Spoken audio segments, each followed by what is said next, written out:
को मिल रहा हूं भाई, आवाज ऐसी नहीं चलेगी। मेरे साथ दोनों हाथ उठाइए।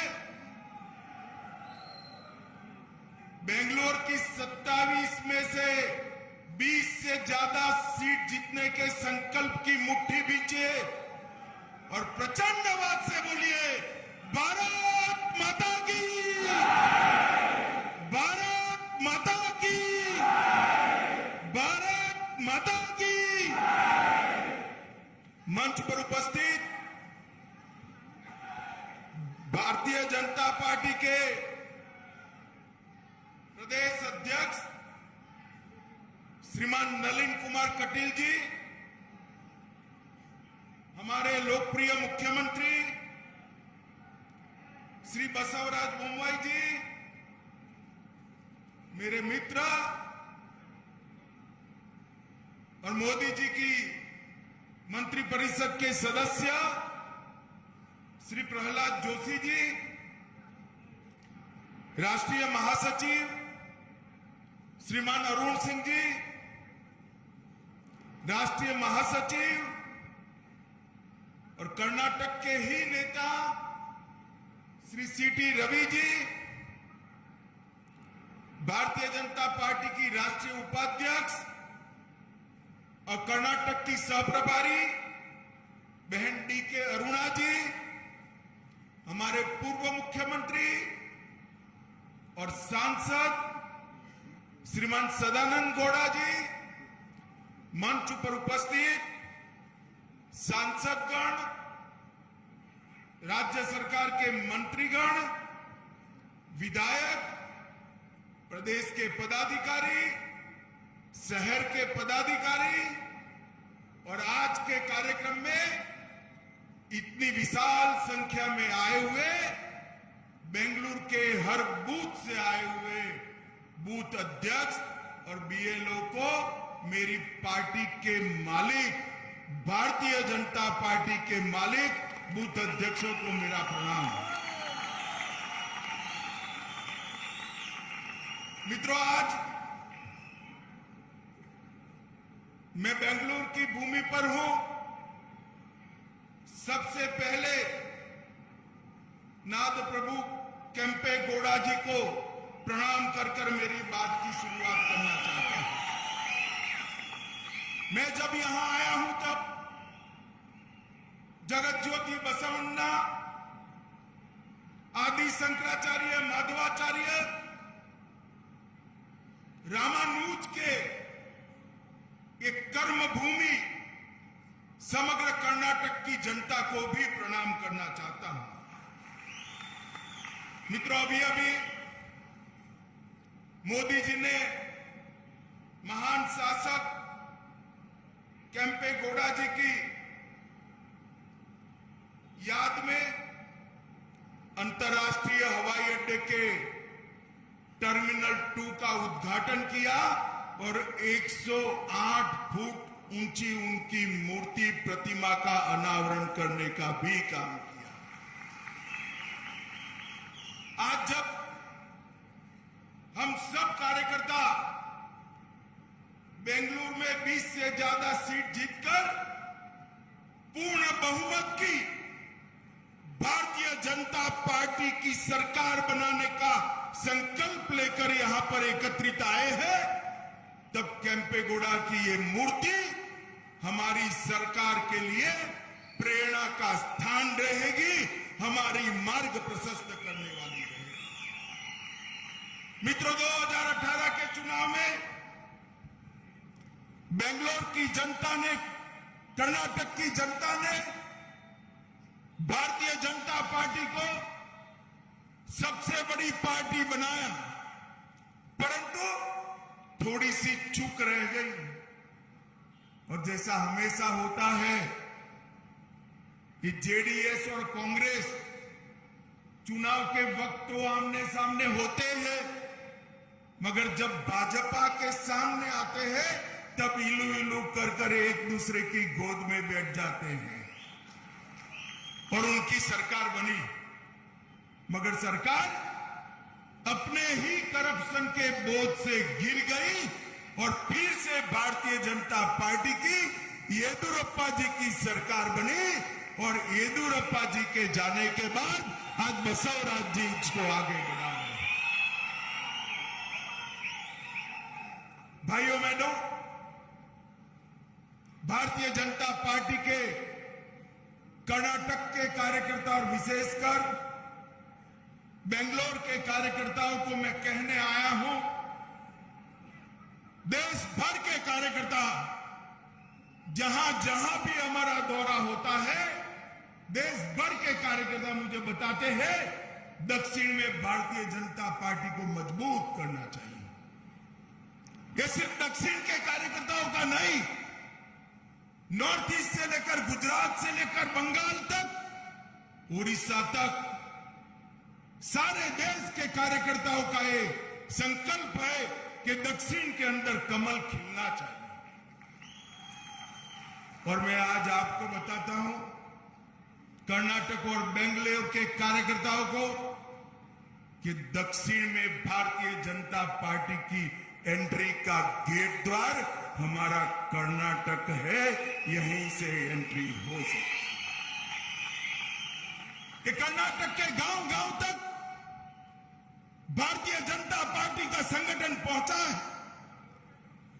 मैं आज कह सकता हूं जेडीएस और कांग्रेस की इतनी बड़ी रैली भी नहीं हो सकती, हमारे कार्यकर्ताओं का समागम इतना बड़ा दिखाई पड़ा।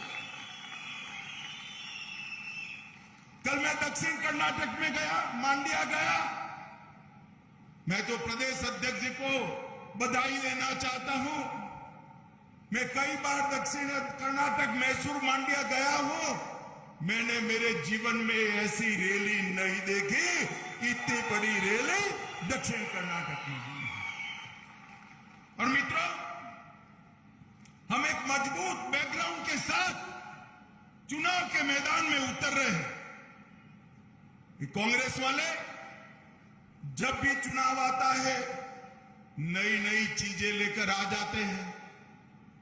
उनके लिए सत्ता भ्रष्टाचार करने का एक साधन है और हमारे लिए सत्ता राज्य के गरीब से गरीब व्यक्ति को सुखी करने का एक साधन है। मित्रों, 2022 के अंदर 7 राज्यों में चुनाव हुए। 7 राज्यों में से 5 राज्यों के अंदर भारतीय जनता पार्टी ने पूर्ण बहुमत प्राप्त किया है और 7 में से 6 राज्यों में कांग्रेस का सुपड़ा साफ हो गया। मित्रों, लगभग गुजरात, उत्तराखंड, मणिपुर, गोवा और उत्तर प्रदेश, ये राज्यों में भारतीय जनता पार्टी में और मजबूताई के साथ अपनी सरकार बनाई है। और गुजरात में तो मोदी जी की लोकप्रियता इतनी है कि गुजरातनी जनता ने सारे रिकॉर्ड तोड़ दिए हैं। मित्रों, 182 में से 156 सीटें दी है और कांग्रेस को वहां विपक्ष का स्टेटस भी चला गया है। ये बैकग्राउंड के साथ हमारे प्रिय प्रधानमंत्री नरेंद्र मोदी जी के सुशासन के सुफल के साथ येदुरप्पा और बसवराज जी ने जो सरकार चलाई है, उसकी सफलताओं की सिद्धियों के साथ हम चुनाव में अंदर जा रहे हैं। मैं आज मेरे सामने बैठे हुए बेंगलुरु के कार्यकर्ता और कर्नाटक भर में बिखरे हुए भारतीय जनता पार्टी के कार्यकर्ताओं को आज आह्वान करने आया हूं। सरकार बनानी है तो आधी अधूरी मत बनाना, 2/3 बहुमत वाली पूर्ण बहुमत की सरकार बनानी है। और मैंने कर्नाटक की जनता का मूड देखा है। जनता तैयार बैठी है, हमने जाना पड़ेगा। मोदी जी हमारे चुनाव का नेतृत्व करेंगे, मगर वोटर के लिए तो मेरा बूथ का कार्यकर्ता, मेरा बीएलओ ही नरेंद्र मोदी है। नरेंद्र मोदी का संदेश लेकर आपके वहां, और मैं गारंटी देता हूं आपको मित्रों, संपर्क के लिए बाहर निकल पड़िए। हमारी केंद्र सरकार और राज्य सरकार 8 साल 9 साल तक चली। नरेंद्र मोदी सरकार ने कोई ऐसा काम नहीं किया है जिससे आपको शर्म से सिर झुकाना पड़े। सीना तान कर जाइए, जनता आपके स्वागत के लिए तैयार बैठी है। मित्रों, गरीब कल्याण के बारे में इंदिरा जी ने सूत्र दिया था, गरीबी हटाओ।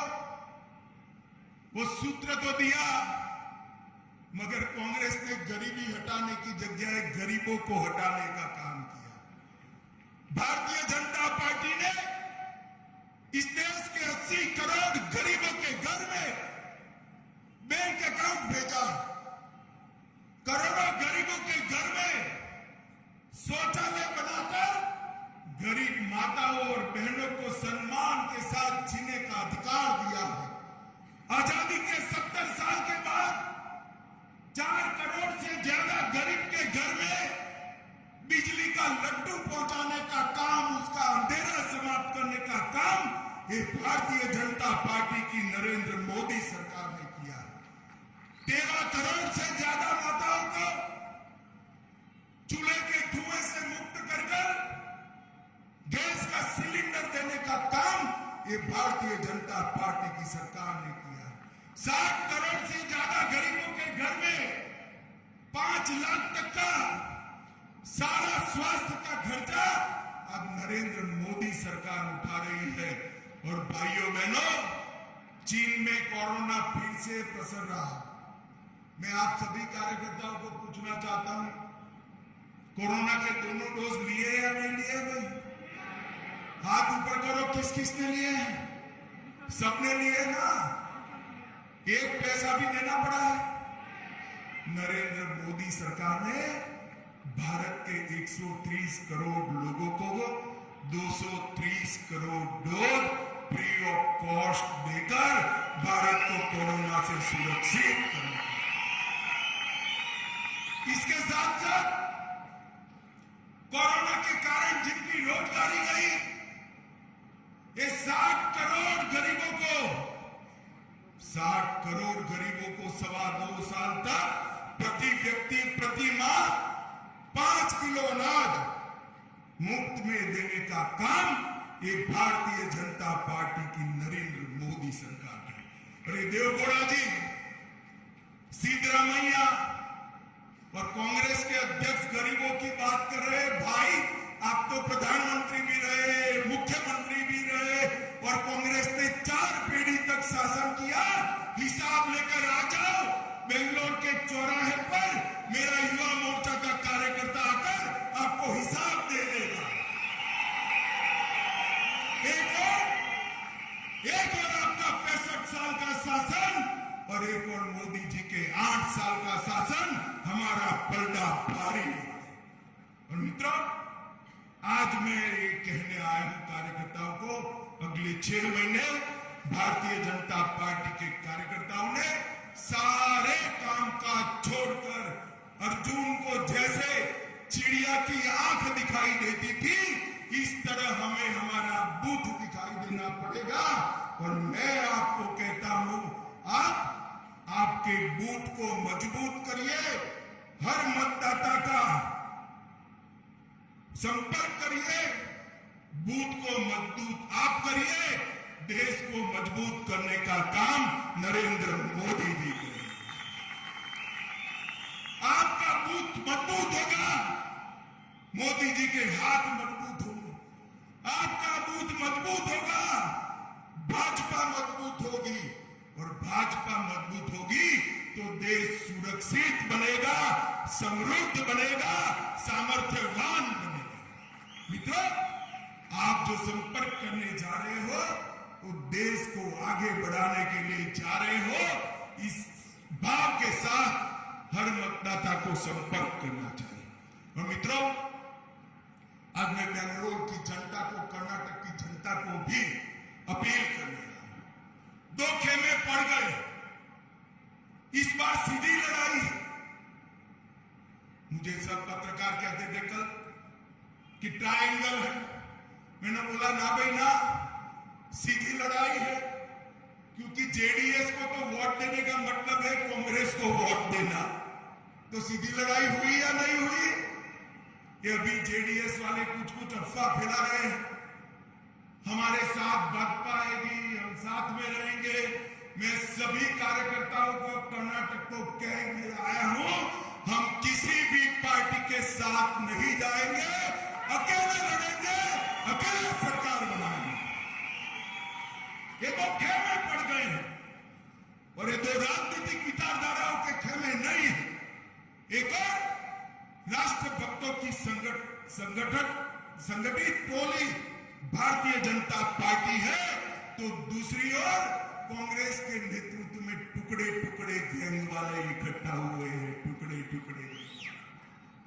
कर्नाटक की जनता को तय करना है, देशभक्तों के साथ रहना है या देश के टुकड़े टुकड़े करने वालों के समर्थन करने वालों के साथ। हमने हर गरीब को पैसा इसके बैंक अकाउंट में ट्रांसफर किया है, और ये दोनों पार्टियों ने ट्रांसफर पोस्टिंग के अंदर पैसा लेकर दिल्ली और सिंगापुर ट्रांसपोर्ट करने का काम किया है।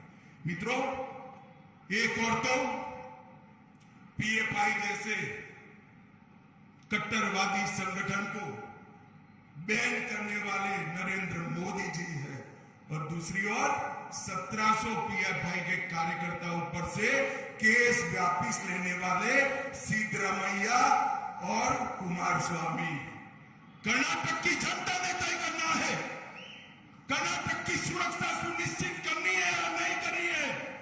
हजारों प्रवीणों को बचाने का काम हमने करना है या नहीं करना है, वो कर्नाटक की जनता ने काम तय करना है।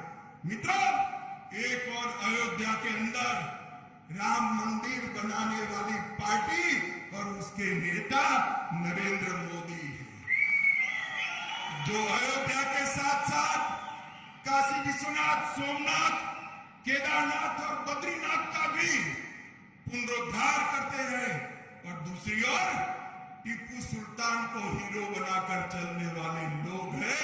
इसके बीच में कर्नाटक की जनता को पसंद करना है। एक और डबल इंजन और डबल स्पीड से चलने वाली सरकार है, और एक और सरकार को दिल्ली का एटीएम बनाने वाले कांग्रेस और जेडीएस की दावा है।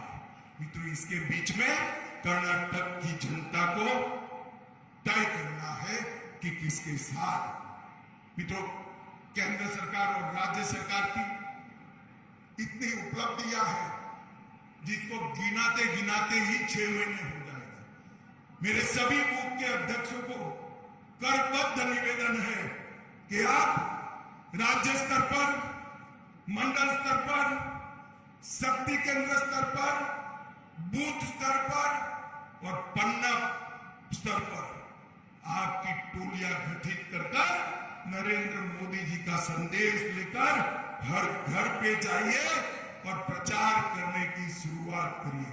मित्रों, मैं फिर से एक बार कहना चाहता हूं, जेडीएस और कांग्रेस एक ही सिक्के की दो पहलू हैं। हमेशा आपने जेडीएस को वोट दिया और कुमारस्वामी जी कांग्रेस की गोदी में बैठ गए। मैं आज कहने आया हूं कि एक बार भारतीय जनता पार्टी को पूर्ण बहुमत की सरकार दीजिए। 5 साल के अंदर ये परिवारवाद, ये भ्रष्टाचार और ये जातिवाद तीनों को भारतीय जनता पार्टी समाप्त कर कर्नाटक के अंदर इस देशभक्त सरकार बनने का काम करेगी। मित्रों, राज्य में अस्थिरता कभी विकास नहीं ला सकता। ये 33 सीटें लेकर ब्लैकमेल करने वाली पार्टियों को बहुत लंबा चलाने की जरूरत नहीं है। आज इस बार इनका हिसाब किताब बरोबर करने का मौका है। हर कार्यकर्ता तय कर ले कि भारतीय जनता पार्टी अपने दम पर इस बार सरकार बनाएगी और अपने दम पर सरकार चलाने का काम करेगी। माताओं, भाइयों, बहनों, मोदी जी ने बेंगलुरु के लिए बहुत कुछ किया है। मेट्रो रेलवे परियोजना चरण 1 अगर न होता तो आज बेंगलुरु के ट्रैफिक की स्थिति क्या होती, इसकी कल्पना ही नहीं कर सकते। 40 स्टेशन और 42 किलोमीटर लंबा रूट, जिसमें हर रोज 5.25 लाख लोग रोड की जगह मेट्रो से जा रहे हैं। अब मोदी जी ने चरण 2 भी शुरू किया है, जो 42 किलोमीटर के साथ साथ और 75 किलोमीटर मेट्रो को जोड़ेगा। और इसके लिए जोर से ताली बजाना सब कार्यकर्ता। 30,000 करोड़ रुपया बेंगलुरु मेट्रो 2 के लिए नरेंद्र मोदी जी ने दिया। बेंगलुरु एयरपोर्ट मेट्रो का काम भी कल बसवराज जी गाड़ी में बता रहे थे कि इस वर्ष के अंत तक, 23 के अंत तक गाड़ी में किसी को एयरपोर्ट नहीं जाना पड़ेगा। मेट्रो सीधा इसके एयरपोर्ट के कॉरिडोर के अंदर। मित्रों, विकास का काम भारतीय जनता पार्टी करेगी और ये 30,000 करोड़ के अलावे और 14,000 करोड़ इसके लिए देने का काम भारतीय जनता पार्टी ने किया है। भाइयों बहनों, लगभग येदियुरप्पा जी और बसवराज जी की जोड़ी ने, पहले येदियुरप्पा जी ने फिर बसवराज जी ने बेंगलोर के विकास के लिए 2,72,000 करोड़ रुपए का इन्वेस्टमेंट कर्नाटक के अंदर लाने का सफलता प्राप्त किया है। और इसके साथ साथ डीपीआईआईटी में ease of doing business ranking में 2022 में अपना कर्नाटक पहले नंबर पर समग्र भारत में रहा है। बसवराज जी के लिए सभी लोग ताली बजाइए एक बार। और बेंगलोर के अंदर देश में भी जितने यूनिकॉर्न स्टार्टअप है, हर तीसरा यूनिकॉर्न स्टार्टअप हमारे बेंगलोर के युवा का। $1 अरब से ज्यादा अधिक संपत्ति रखने वाले 39 स्टार्टअप है और दुनिया के टॉप 100 शहर में बेंगलुरु 10 के अंदर आता है। ये हमारा विकास का पैमाना, मोदी जी की नीतियों का पैमाना भी बताता है। भाई और बहनों, 3,000 किलोमीटर का राजमार्ग बनाया है। इसमें बेंगलुरु पुणे, बेंगलुरु हैदराबाद, ये 2 ही रोड के लिए भारत सरकार ने 20,000 करोड़ खर्च किया है। इसके साथ साथ मैसूर से चेन्नई और KSR Bengaluru city railway station होकर पहली वंदे भारत ट्रेन को भी मोदी जी ने शुरू किया है और एयरपोर्ट का टर्मिनस 2 भी बनाने का काम किया है। मैं सारे कार्यकर्ताओं को पूछना चाहता हूं, हम सब भारतीय जनता पार्टी के कार्यकर्ता, हम सालों से कहते थे कि एक देश में 2 निशान, 2 विधान, 2 प्रधान नहीं चल सकते। आप मुझे बताइए कार्यकर्ता भाइयों बहनों, धारा 370 हटनी चाहिए थी या नहीं हटनी चाहिए? सुनाई नहीं पड़ता है, जोर से बोलिए। कांग्रेस ने विरोध किया था, उनके कान तक पहुंचे से बोलिए हटनी चाहिए या नहीं हटनी चाहिए? जो धारा 370 70 साल से कश्मीर को भारत से अलग रखती थी, वो धारा 370 को मोदी जी ने 2019 में 5 अगस्त को कलम के एक ही झटके से समाप्त कर दिया। और कार्यकर्ता भाइयों बहनों, जब मैं बिल लेकर संसद में गया, एक कांग्रेस, जेडीएस, कम्युनिस्ट, समता, ममता, सपा, बसपा, ये सारे काउ में कि मत हटाइए, मत हटाइए, मत हटाइए। मैंने बोला क्यों ना हटाइए भाई? तुमने कहा कश्मीर में खून की नदियां बह रही। मैं आज जेडीएस और कांग्रेस वालों को कहने आया हूं, खून की नदियां छोड़िए, कंकर चलाने की किसी की हिम्मत नहीं हुई है। ये नरेंद्र मोदी मित्र मोदी जी ने ट्रिपल तलाक को हटाया, धारा 370 को हटाया, सीए लेकर आए और मोदी जी ने पूरे देश को सुरक्षित करने के लिए हमारी फौजों को मजबूत करने का काम देश के नेता नरेंद्र मोदी जी ने। आज मैं कहने आया हूं आप सभी को, बेंगलुरु के घर घर में जाइए।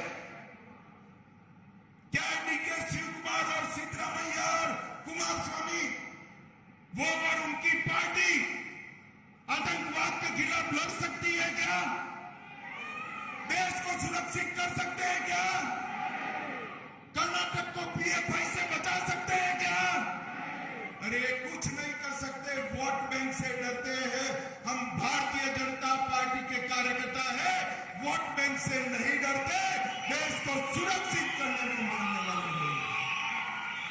और इस देश को सुरक्षा देने का काम केवल और केवल नरेंद्र मोदी और भारतीय जनता पार्टी ही कर सकते हैं। सुरक्षा का मुद्दा पूरे कर्नाटक के लिए बहुत महत्वपूर्ण मुद्दा है। कार्यकर्ता भाइयों बहनों, मैं आज आपको कहने आया हूं, ढेर सारे अच्छे काम किए हैं। मैं बताने जाऊंगा तो सभा नहीं होगी, 7 दिन की भागवत सप्ताह हो जाएगी, मगर समाप्त नहीं होगी। परंतु आप सबसे मेरा अनुरोध है, इस सब के बावजूद भी हर कार्यकर्ता घर घर जाए, हर मतदाता का संपर्क करे। कौन प्रत्याशी है वो मत देखिएगा, कमल का फूल प्रत्याशी है। देश का हित हमारी पार्टी का लक्ष्य है, देश की सुरक्षा हमारी पार्टी का लक्ष्य है, और दुनिया में भारत नंबर 1 पर पहुंचे वो हमारी पार्टी का लक्ष्य है।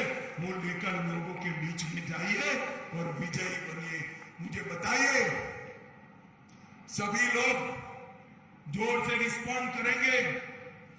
आने वाले चुनाव में बेंगलुरु में 21 सीटें से ज्यादा जीतेंगे क्या? अरे हाथ ऊपर उठाकर जोर से बोलो, जीतेंगे? पूर्ण बहुमत की सरकार बनाएंगे? मोदी जी के हाथ मजबूत करेंगे? भाजपा का दक्षिण का प्रवेश द्वार खोलेंगे? तो मेरे साथ दोनों हाथ उठाओ, विजय के संकल्प की मुट्ठी बीचो और प्रचंड आवाज से बोलो,